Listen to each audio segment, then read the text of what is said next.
Hi and welcome back to my channel. My name's Emily and I make videos about motherhood, minimalism and Montessori. Welcome back to another minimalist gift guide. I've done these videos for every Christmas that I've been a parent, so this is coming up to our 4th Christmas.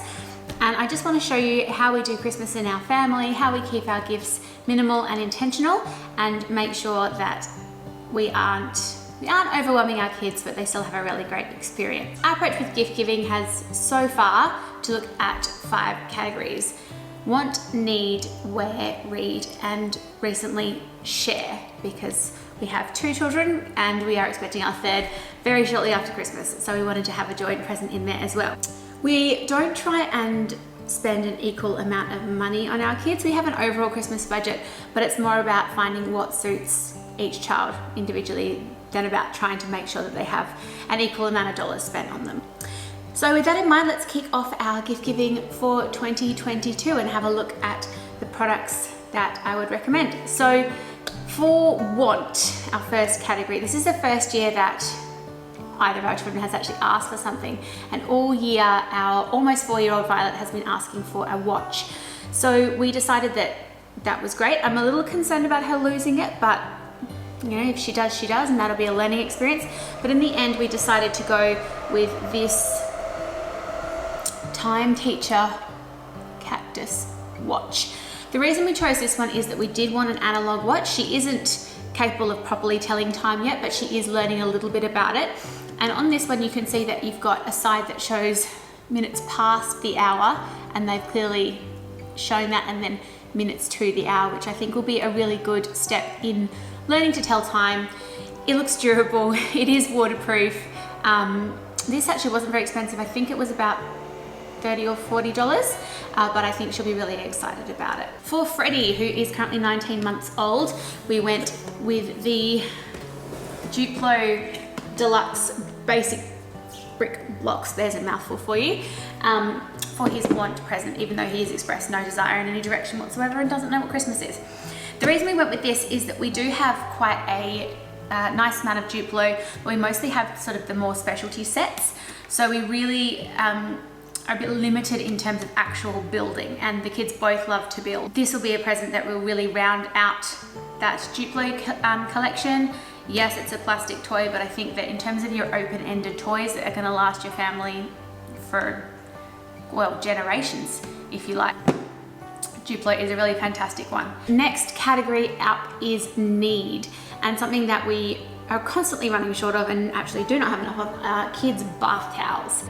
With that in mind, I've never sort of gone out and bought specific kids' bath towels. We have a couple of the baby-sized hooded towels, but I find that beyond a baby of a few months old, they're just too small. So I went to Adair's, which is where I generally would go first for linen, and chose some kids' bath towels. I got 2 for each child, and I actually got 2 for our new bub as well from the same line, because I do like to have things kind of coordinated. So for Violet, we have the unicorn. She loves unicorns, enough said. These are just, you know, fairly standard size bath towels. They're quite thin, but they'll still be fluffy, and it also should mean they dry really quickly, which is always a consideration. For Freddie, we have the pale blue Stegosaurus print. And then for Bub, a second little boy, we have a navy with some dump trucks, I think. I would have loved it if they had a green. I've got a lot of things with green accents for him, but it wasn't to be, so navy it is. We got 2 of each, so that we have 2 towels per person generally in our family. I think that those are going to be something that is needed, but the kids will also really enjoy the different colors and prints. The third category that we cover with our gifts is wear, and again I've gone with coordinated items this year, and again I've gotten a matching one for our new little guy because, yeah, what can I say, I'm really a sucker for matching things. So for the kids' wear present this year, we have hats, because I don't know about you, but you just can't have too many hats. You've got some in the car, some in the bag, some that get lost, hopefully not these ones. I typically buy our kids' hats from Bedhead, which is an Australian company. They are 50+ UV protection rating, which, you know, our UV is is 10 most days, so it is really important. I found that bed heads work really well. I used to buy their linen hats, but I've actually found the kids really prefer these stretch comfort cotton ones. They don't lose their shape, and the linen ones had a wire around the front that I found, or around the brim, that I found would get a little bit warped when I wash them, and they need to be really washable and really practical. So I've got their size large, 2 to 3 years for Freddie because the kid has a big head, and I've got the 3 to 6 years extra large size for Violet. I didn't get the one with the ponytail loop because she still just doesn't have a lot of hair and I like the way it looks without it. And then I've also got here what size did I get? I think this is the 0 to 3 month baby cap. This is a Legionnaires style, so it's got the brim, the flap at the back. They come with a space to write your child's name, which is great, fully washable, strap. Yeah, I think those are gorgeous, and I love a rainbow print. If you've seen our playroom, you'll know that. So I'm really excited for these. Okay, category number 4 is read.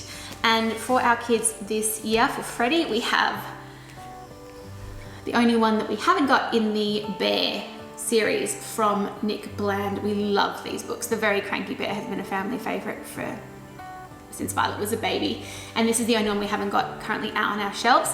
And I did buy this when I got the rest of the set. I think the set was from Costco. We have a couple of the board books, and then the rest of them are these soft cover ones. And I held this one back because I thought this would be the one that Freddie would like best for Christmas, because the kid absolutely adores any kind of music. He goes around singing constantly. Yeah, super cute books. Rhyme scheme is a lot of fun, although it does, turn into a bit of an earworm. And I don't know if you can see here, these have the chameleon stickers on them. So I want the kids to be able to, go straight to the chameleon pen and read these themselves from the moment of getting them on Christmas. I don't want them to be stuck in that pile of things I need to do and then, 6 months later realize they haven't got to read their Christmas books yet. So I am gonna record those before Christmas to make sure they get them. For Violet, we have the Usborne All About Feelings book, and I gotta say, when I bought this, I didn't realize quite how detailed the text was, because this is gonna take a long time to record. But anybody with a 3 to 4 year old knows that managing emotions is challenging. It's probably the thing that we need, that takes up most of our parenting energy with that age. And I think that the way that this book does that, it has, the colors that explain emotions and lots of different scenarios, lots of different language. It ties in with a lot of the social emotional work that she does at school. And I think it's just a really practical way that children can relate to expressing their emotions in a healthy way. So All About Feelings for Violet, and I'm gonna get around to recording those the next time my children aren't around. The final category we have added is share. We did this for the first time last year when we got the kids a shared trampoline for Christmas. And for this year's share present, I have added to our collection of magnetic tiles. So we have a huge collection of magnetic tiles. I think we probably have several hundred. And they're a mixture of the Kinetics brand and the Learn and Grow brand. These are 2 new extension packs from Learn and Grow, who are fabulous. These are the tile toppers. So I love the idea that you can just stick these to your existing tiles and make them into a road. We did have the Way to Play rubber roads, but frankly, I ended up not liking them at all. They didn't want to stay together. They seem to mark really easily, so I ended up selling those. And I think that these are going to be a lot more usable for our age of kid, and also a little bit more of a space saver. So you've got the small magnetic road pieces, and they are quite small roads. They're really the size for a Matchbox car or some of the smaller wooden cars. And you've got 40 pieces to create any kind of road that you like. So I think that's going to really work at extending the play with our tiles, which are, one of our toys that gets played with absolutely constantly. The other Learn and Grow tile extension pack is the dome. So Violet at nearly 4 is building a lot more complicated structure. Freddie loves building towers, but they're still fairly basic. This one is going to allow for like a round roof, a complete sphere. It's really interesting. So I think that is going to provide a new level of challenge and allow for her castles, as she's allow for her castles just to be that little bit more challenging. So I think that one is going to be cool. That's 18 pieces. So these are their share presents, as in they're going to go straight in the box of tiles and they're for everybody. But in reality, you know, we don't really have my toys and your toys, with the exception of a couple of, you know, special stuffed toys, which they still play with. If somebody is using something, if it's something like tiles, you can play together. Otherwise, if it's something else, you know, you can use it for as long as you feel the need, and then when your turn is over, the other person can have it. We don't do stocking stuffer gifts as such. Our kids do have a Santa sack, but essentially these presents that they're getting here will be divided between some in the Santa sack and some, you know, wrapped to gift from Reese and I on Christmas morning. I think at this point I'll probably put the towels and the books in the Santa sack, potentially the hats, and then have the others wrapped, but I haven't completely decided. I don't feel the need to fill up a Santa sack with a bunch of other things just for the sake of having more stuff. I think that we have a good range of gifts that are considered and that are going to last them a really long time. And I also know that they're not going to be deprived in any way, because they have a million aunts and uncles, they have grandparents, they have cousins, they have other people who are going to be spoiling them on Christmas.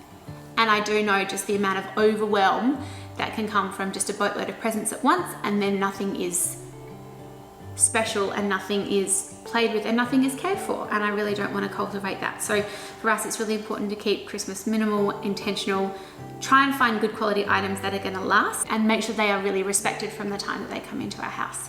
I hope that this might have given you a few ideas for your own Christmas shopping if you haven't yet finished. I did most of this via online shopping in October, because with a baby due shortly after Christmas, I was just sort of desperate to get everything organized. Now I just have a couple of sort of Secret Santa gifts and friends gifts to pick up. So hopefully I can finish that this week. I will try and link everything down below.